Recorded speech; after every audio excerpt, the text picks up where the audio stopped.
আলহামদুলিল্লাহ রাব্বিল আলামিন ওয়া আকিবাতুল মুত্তাকিন ওয়াসসালাতু ওয়াসসালামু আলা আশরাফিল আমবিয়া ওয়াল মুরসালিন ওয়া আলা আলিহি ওয়া আসহাবিহি আজমাইন। সুপ্রিয় শ্রোতাবৃন্দ, আসসালামু আলাইকুম ওয়া রাহমাতুল্লাহি ওয়া বারাকাতুহু। আশা করি যে যেখানে আছেন ভালো আছেন। আমরা আজকে তাজকিরাতুল আউলিয়া পর্বটি নিয়ে আপনাদের সামনে হাজির হব। আজকে আমাদের আলোচ্য বিষয় হচ্ছে হযরত কেবলা শাহ আহমদুল্লাহ কাদরী মাইজভান্ডারী রাহমাতুল্লাহ আলাইহির উরস পাক উপলক্ষে ওনার শান আজমত নিয়ে বিশেষ আলোচনা। আপনারা জানেন আজ হচ্ছে 10ই মাঘ। এই 10ই মাঘ আমাদের এই ভারত উপমহাদেশের জন্য, বিশেষ করে বাংলাদেশ ও চট্টগ্রামের মুসলমানদের জন্য এক গুরুত্বপূর্ণ দিন। যা আমি দেখি যেদিকে যাই শুধু 10ই মাঘ বললে তো হযরত কেবলার উরস পাক। আমাদের গৌসুল আজম শাহ আহমদুল্লাহ কাদরী মাইজভান্ডারীকে সবাই হযরত কেবলা এই নামেই সবচেয়ে বেশি ডাকতে পছন্দ করেন। তো এনার উরস পাক উপলক্ষে চট্টগ্রামের ঘরে ঘরে শ্বাস শ্বাস রব পড়ে যায়, দলে দলে মানুষ মাইজভান্ডার শরীফ চলে যায়। মাইজভান্ডার শরীফ লোকে লোকারণ্য হয়ে যায়, কাউকে কন্ট্রোল করা কারো পক্ষে সম্ভব হয় না। ওখানে বৎসরান্তে ব্যবসায়ীরা নানা জিনিস তৈরি করে বিক্রি করবার জন্য নিয়ে আসে, আর গরু মহিষ আশেকিনদের ঢল নামে। রাত্র দিন 24 ঘন্টা লাখ লাখ মানুষ প্রবেশ করে, লাখ লাখ মানুষ বের হয়ে যায়। আসলে কিভাবে যে উনি মানুষের মনে এত বেশি সাড়া জাগিয়েছেন এবং মানুষ ইনার দরবারে হাজির হওয়ার জন্য এত বেকুল কেন থাকে, আমরা সেদিকেই দৃষ্টি দেওয়ার চেষ্টা করব। হযরত কেবলা শাহ আহমদুল্লাহ কাদরী মাইজভান্ডারী লেখাপড়া করেছেন ক্যালকাটায়। উনি লেখাপড়া করে এসে ক্যালকাটা আলিয়া মাদ্রাসায় কিছুদিন শিক্ষকতা করেছেন। তারপরে একটি কোর্টে মনসিফের দায়িত্ব পালন করেছেন, বিচারকের দায়িত্ব পালন করেছেন। তারপরে তিনি আমাদের ওনার মায়ের চিঠি পেয়ে বাংলাদেশে ফিরে এসেছিলেন এবং সংসার জীবনের প্রতি তিনি আকৃষ্ট হন। বিশেষ করে ওনার আম্মাজান কেবলা ওনাকে সংসার জীবন করবার জন্য তাগাদা দিয়ে থাকেন এবং ওনার শাদী মুবারক সুসম্পন্ন হয়। হযরত কিন্তু রিয়াজত এবং ইবাদতে সবাইকে ছাড়িয়ে ইনি একজন যুগ শ্রেষ্ঠ ওলিয়ে কামেল তথা বিশ্বখ্যাত একজন মহান দার্শনিকের নিজকে প্রতিষ্ঠা করতে সক্ষম হয়েছিলেন। ইনি শুধুমাত্র লোক দেখানি কোন ইবাদত বন্দেগীতে নিজকে মশগুল রাখতেন না, বরঞ্চ সত্যিকারের রিয়াজত যাকে বলে ওটা করেই কিন্তু নিজের মকামকে সে পর্যায়ে নিয়ে গিয়েছিলেন। ওনার জীবনে অসংখ্য কারামত, অসংখ্য অলৌকিক ঘটনা আমরা নজর করি, অনেক সময় দেখতে পাই। কিন্তু সেক্ষেত্রে আমরা দেখি যে হযরত কেবলা শাহ আহমদুল্লাহ কাদরী মাইজভান্ডারী বর্তমানে যে চট্টগ্রামের মহসিন কলেজ আছে, এই মহসিন কলেজটা তখন কিন্তু এখানে ছিল সরকারি কোর্ট কাছারি। ব্রিটিশদের আমলে এই পাহাড়ের উপর থেকে বিচার কার্য সম্পাদন করা হতো। এটা হযরতের নজরে ওখান থেকে কোর্ট কাছারি বিদায় নিয়েছে এবং মহসিনিয়া মাদ্রাসা প্রতিষ্ঠা হয়েছে। ঠিক এক্স্যাক্টলি ঘটনাটা হচ্ছে এরকম। আল্লামা মসিউল্লাহ মির্জাফরি রহমতুল্লাহ এরা পরবর্তীতে হযরত কেবলার বিয়াই হয়েছিলেন। উনি চট্টগ্রাম শহরে আমাদের কাতালগঞ্জে বশিরুল্লাহ শাহ জামে মসজিদে একদিন তাহাজ্জুদ পড়বার জন্য গিয়েছিলেন।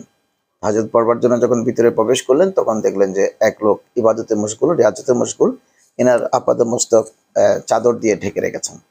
তো উনি মনে করেছেন ওনার এক বন্ধু তরিকতের পীর ভাই ওরকম তরিকতের পীর ভাই সবসময় কি করেন, ওই মসজিদ ইবাদতবন্দি করেন। উনি মনে করেছেন কিছুটা মস্কারাত চলে, ওনাকে বললেন দিনের বেলায় সংসার জীবন করে রাতে এসে এভাবে মুখ ঢেকে ফকিরি করার কি কোনো মানে হয়? আর ফকিরি করতে হলে কি মুখ ঢেকে রাখতে হয়? এভাবে 3বার বললেন। দেখলেন যে যিনি চাদর মুড়িয়ে দিয়ে মোরাকাবায় বসে আছেন, ওনার কিন্তু কোনো নড়াচড়া নেই। তো আবার গিয়ে জোরে মাথা থেকে বন্ধু তো এক বন্ধুর সাথে একটু মস্করার ছলে তিনি করছিলেন যে মাথা থেকে চাদরখানা টান দিয়ে সরাবার চেষ্টা করলেন। সরাতে গিয়ে দেখলেন যে ইনি এনার সে পীর ভাই বন্ধু নন, বরং যিনি হযরত কেবলা শাহ আহমদুল্লাহ কাদরী মাইজভান্ডারী রহমতুল্লাহ। ইনি তো ভীত সন্ত্রস্ত হয়ে গেলেন যে হযরতের শানে কোনো বেয়াদবি হয়েছে কিনা। হযরত বললেন যে মসিউল্লাহ মির্জাফরি, আমি কোর্ট কাছারি ওই পাহাড় থেকে কোর্ট কাছারিকে আমি বিদায় করে দিলাম, এখানে তোমার জন্য একটা চেয়ার নির্ধারিত করে দিলাম। হঠাৎ করে ইনি অজদে সেরকম কথা বলতেন। কোথায় কি কথা বলেছেন কেউ কিন্তু বুঝে উঠতে পারতেন না। মসিউল্লাহ মুজাফরি কিছুই বুঝে উঠতে পারে নাই। ওই যে পাহাড়ের উপর থেকে কোর্ট কাছারি আমি সরাই দিলাম, ওখানে তোমার জন্য একটা চেয়ার প্রতিষ্ঠা করলাম। আরো 3জন বড় বড় আলিমের নাম বললেন, ওদের জন্য এক একজন চেয়ার থাকবে। ঠিক মসিউল্লাহ মির্জাফরি তো বুঝে উঠতে পারলেন না এই কথার মূল তত্ত্ব রহস্য কি ছিল। উনি ফিরে আসলেন, কিন্তু এই কথা যেদিন বলেছিলেন তার থেকে 8 বছর পরে ব্রিটিশ প্রশাসন সেই মহসিনিয়া কলেজ, যেখানে মহসিন কলেজ এখন যেখানে আছে, সেই কলেজের চূড়া থেকে এনাদের আদালত ভবন সরিয়ে বর্তমান পরীর পাহাড়ে নেওয়ার সিদ্ধান্ত হয়ে যায় এবং ওখান থেকে সেই কোর্ট কাছারি অফিস বিল্ডিং সব স্থানান্তরিত হয়ে যায় এবং সেই পাহাড়ের চূড়ায় মহসিনিয়া মাদ্রাসা প্রতিষ্ঠা হয়। আর ওই মহসিনিয়া মাদ্রাসার শিক্ষকদের মধ্যে আল্লামা মসিউল্লাহ মির্জাপুরী একজন শিক্ষক হিসেবে ওনার নিয়োগপ্রাপ্ত হন, অর্থাৎ ওনার জন্য একটা চেয়ার প্রতিষ্ঠা করেছেন। আর বাকি যে তিনজনের কথা বলেছিলেন, অমুকের জন্য একটা চেয়ার থাকবে, অমুকের জন্য একটা চেয়ার থাকবে, অমুকের জন্য একটা চেয়ার থাকবে, ওই তিনজনের পর্যায়ক্রমে সেখানে শিক্ষক হিসেবে নিয়োগপ্রাপ্ত হলেন। হজরতের নাজরে কারিমের সাদাকায় কোর্ট বিল্ডিং স্থানান্তরিত হচ্ছে, আর সেখানে একটি মহসিনিয়া মাদ্রাসা প্রতিষ্ঠা হচ্ছে।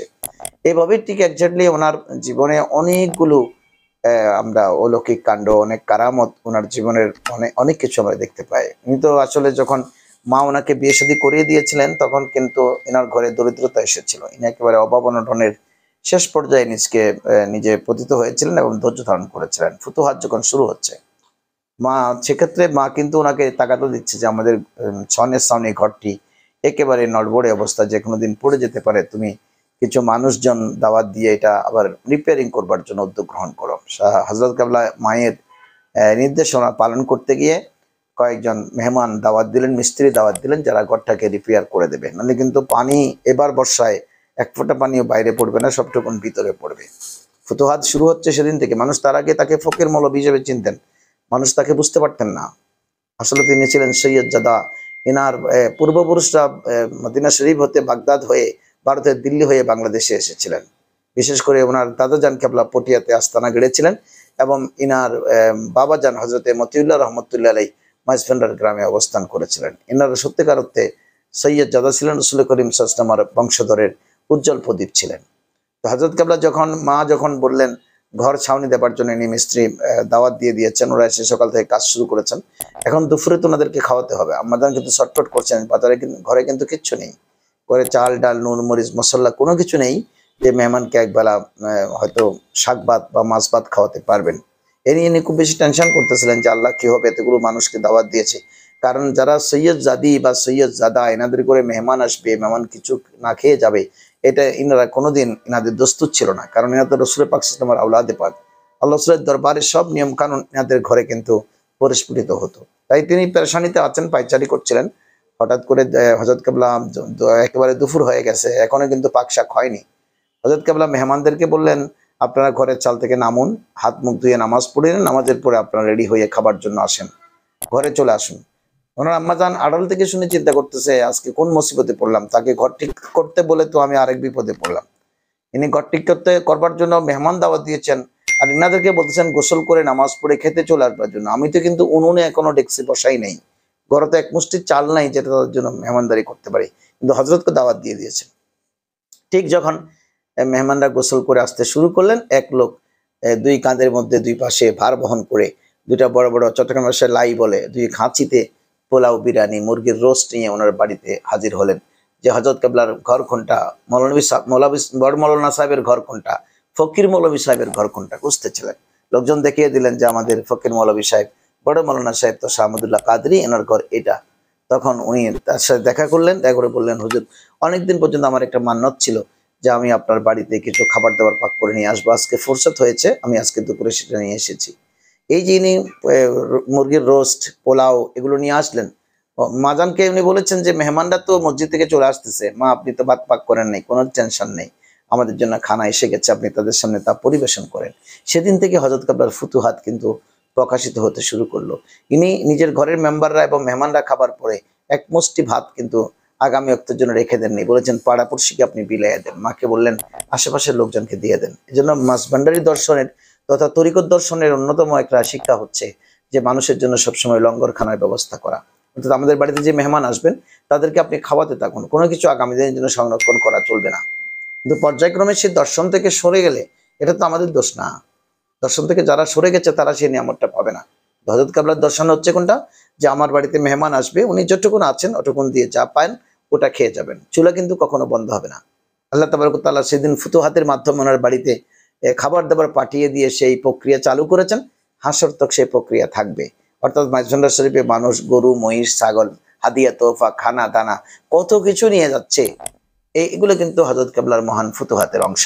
এজন্য হযরত কেবলা আমাদেরকে সেই মহান নিয়ামতগুলো দিয়ে দুনিয়া থেকে পর্দা করেছেন। 1906 সালের 10ই মাঘ, বিশেষ করে 24 জানুয়ারি হযরত কেবলার 119তম উরুস শরীফ। আজকে হযরত কেবলার 119তম ওরসে পাক উদযাপিত হচ্ছে মাইজভান্ডারের জমিনে। আমরা আশা করব যে দলে দলে লোকজন গিয়ে হযরত কেবলার জীবন চরিত্র আলোচনা করবেন এবং সেখানে গিয়ে দোয়া দরুদ পড়বেন, জিয়ারত করবেন, কোরআন শরীফ তেলাওয়াত করবেন। কিন্তু আমাদের একটা দুঃখজনক অধ্যায় হলো, লাখ লাখ মানুষ যাচ্ছে, সবাই হইচই করে চলে আসছে, ঘুরে ফিরে চলে আসছেন, কেউ কিন্তু জিয়ারতটা ঠিক মতো করছেন না, বা দোয়া দরুদ দোয়া দিয়া যেটা জিয়ারতের প্রক্রিয়া সেটা কিন্তু কেউ সমাধা করছেন না।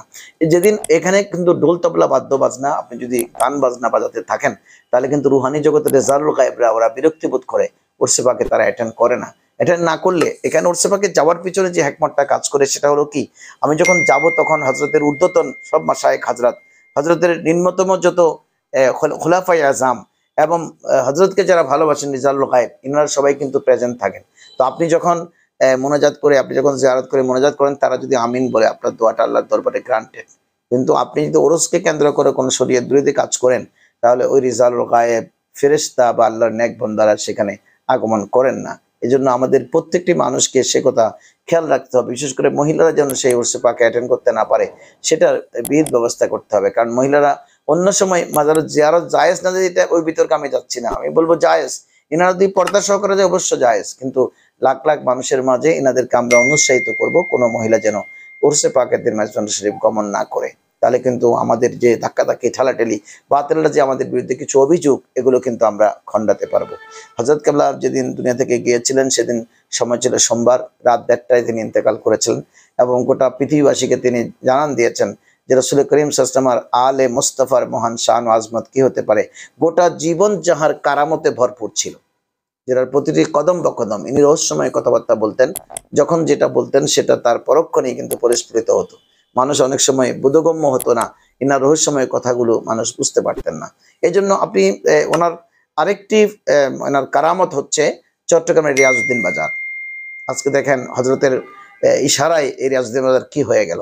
চট্টগ্রামের রিয়াজউদ্দিন বাজার চিনে না বাংলাদেশের কোনো ব্যবসায়ী বাকি নেই, এমনকি বিদেশের গণ্ডিতেও সেটার খ্যাতি ছড়িয়ে আছে। কারণ রিয়াজউদ্দিন বাজার ব্যবসায়ীরা বিদেশ থেকে মাল ইম্পোর্ট করে, কসমেটিক, ঘড়ি, আমাদের যে দামি দামি জিনিসগুলো, আমাদের চশমা, যত রকমের মানুষের প্রয়োজনীয় জিনিস। আমার তো মনে হয় চট্টগ্রামের রিয়াজউদ্দিন বাজারে ওই যে মুরব্বীরা বলতেন বাঘের চোখ থেকে হাতির দাঁত পর্যন্ত সবকিছু মিলবে, বাঘের দুধও মিলবে।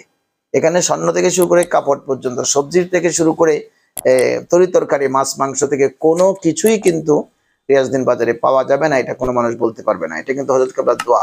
অ্যাডভোকেট রিয়াজউদ্দিন ইনি চন্দনাশের মানুষ ছিলেন, ইনি খুব গরিব মানুষ, উকিল ছিলেন, তবে কাজ টাজ বেশি পেতেন না। কোর্ট বিল্ডিং তো তখন একেবারে দুর্বল ছিল, মানুষকে কার বিরুদ্ধে মামলা করবে, ব্রিটিশরা তখন মামলার ভয় দেখাতো, ওরা দেশকে শাসন করতো কঠিনভাবে। এই অবস্থায় রিয়াজউদ্দিন উকিল হযরত কেবলার কাছে দেখা করলেন, গিয়ে বললেন হুজুর আমার তো অবনটন যাচ্ছে না, আপনি একটু দোয়া করে দেন যেন আমার অবনটন আমার ঘর থেকে চলে যায়। হযরত কেবলা বললেন যে তুমি এক যোগিনী, তোমার কাছে কিছু জায়গা বিক্রি করতে আসবেন, এটা সস্তায় বিক্রি করবে, তুমি জায়গাটা রেখে দিও, ওখানে পরবর্তীতে শহর হবে। কারণ হযরত রিয়াজউদ্দিন উকিল চিন্তা করতেছে যোগিনী কখন জায়গা বিক্রি করবে, আর জায়গা আমি কিনবো কিভাবে, আমি ভাত খাইতে পারছি না, আমার কাছে টাকা নেই, জায়গা কিভাবে কিনি।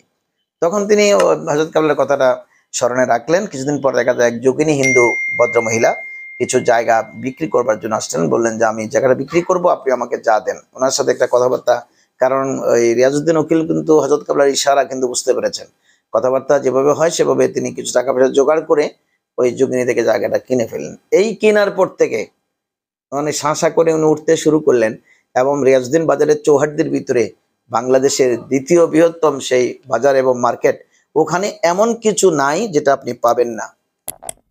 এটার নাম রিয়াজউদ্দিন বাজার। আপনি শুধু ঢুকবেন, ঢুকলে আপনি চাহিদার সমস্ত জিনিস নিয়ে ওখানে বের হতে পারবেন। এটা কিন্তু পরোক্ষভাবে হযরত কেবলার দোয়া, রিয়াজউদ্দিন উকিলের প্রতি হযরত কেবলার ইশারা। এই জন্য হযরত কেবলা যখন যেখানে ইশারা করতেন ওনার কারামতের মহান ফুয়ুজাতের মাধ্যমে তিনি সেটা সংগঠিত করে জাতিকে দেখাতেন। কারণ আল্লাহ তাবারক ওয়া তাআলা ওনার উপর রাজি ছিলেন। উনি আল্লাহর মহান বুজুর্গ হাস্তি অলি আল্লাহ ছিলেন, মহান অলিদের সর্দার ছিলেন, চট্টগ্রামের তিনি গৌরব ছিলেন। ইনি গোটা বিশ্বজাহানবাসীর কাছে মাঝ ভান্ডারের তরিকার মহান প্রতিষ্ঠাতা ছিলেন। আমরা আজকের এই উরসে পাকের দিনে হযরত কেবলার ফুয়ুজাত আমরা কামনা করব এবং শরীয়তের গণ্ডির ভিতরে থেকে আল্লাহর অলিদের মাজারে পাক জিয়ারত করার ব্যবস্থা করব। আমরা যেন হইচই, হাঙ্গামা, মেলা এগুলোর দিকে যেন আমরা ঝুঁকে না পড়ি। সত্যিকারের হযরতের দর্শন যেটা, ইনি একজন আলেমে হক্কানি ছিলেন, ইনি মসজিদের ইমামতি করতেন, ইনি মানুষের নামাজ পড়াতেন, ইনি মাদ্রাসায় ছাত্র পড়াতেন। এইসব কিছু আল্লাহর অলিদেরকে তিনি তাদের কলব, বান্দাদের কলব পরিবর্তন করতেন। এই কাজগুলো রিয়াজতের মাধ্যমে করে বিশ্বময় তিনি হযরত কেবলা আজকে আলোচিত হয়েছেন। আল্লাহ তাবারক ওয়া তাআলা আমাদের সকলকে 10ই মাঘের ফুয়ুজাত, বিশেষ করে হযরত শাহ মাওলানা আহমদুল্লাহ কাদরী মাঝভান্ডারী রাহমাতুল্লাহ আলাইহি ফুয়ুজাত আল্লাহ আমাদেরকে নসিব করুন। আমিন। আসসালামু আলাইকুম ওয়া রাহমাতুল্লাহি ওয়া বারাকাতুহু।